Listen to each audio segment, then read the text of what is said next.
সাবেক প্রধানমন্ত্রী ও BNP chairperson Khaleda জিয়ার মৃত্যুতে গভীর শোক ও দুঃখ প্রকাশ করেছে জাতীয় নাগরিক পার্টি এনসিপি। ৩০ ডিসেম্বর এনসিপির পক্ষ থেকে দলটির আহ্বায়ক নাহিদ ইসলাম ও সদস্য সচিব আক্তার হোসেন এই শোক ও দুঃখ প্রকাশ করেন।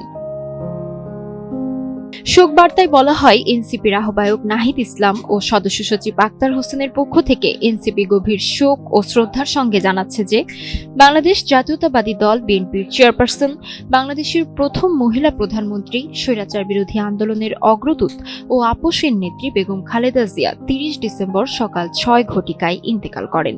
তার এই মৃত্যুতে জাতীয় নাগরিক পার্টি এনসিপি গভীর শোক ও দুঃখ প্রকাশ করেছে। বেগম খালেদা জিয়া তার রাজনৈতিক জীবনে প্রতিটি ক্ষেত্রে স্বৈরাচার বিরোধী সংগ্রাম এবং গণতন্ত্র রক্ষার এক অবিচল প্রতিক্রিয়া হিসেবে নেতৃত্ব প্রদান করেছেন। ৯০-এর গণ অভ্যুত্থান পরবর্তী সময়ে তিনি সংসদীয় শাসন ব্যবস্থা পুনঃপ্রতিষ্ঠা এবং গণতান্ত্রিক পরিবেশ পুনরুদ্ধারে অনন্য অবদান রেখেছেন। বেগম খালেদা জিয়ার সংগ্রাম শুধুমাত্র একটি সময়ের রাজনৈতিক ঘটনা নয়, এটি আমাদের সকলের জন্য গণতন্ত্রের প্রতি অটল থাকার অনুপ্রেরণা, স্বৈরাচার বিরোধী প্রতিজ্ঞা এবং দেশনেত্রী হিসেবে জাতির প্রতি দায়বদ্ধতার এক অমলিন শিক্ষা।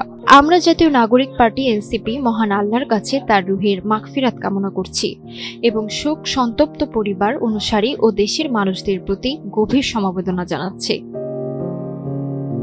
৩০ ডিসেম্বর ভোর ৬টায় রাজধানীর এভারকেয়ার হাসপাতালে চিকিৎসাধীন অবস্থায় শেষ নিঃশ্বাস ত্যাগ করেন সাবেক প্রধানমন্ত্রী খালেদা জিয়া। তার মৃত্যুতে দেশের রাজনৈতিক অঙ্গন সহ বিভিন্ন মহলে শোকের ছায়া নেমে এসেছে।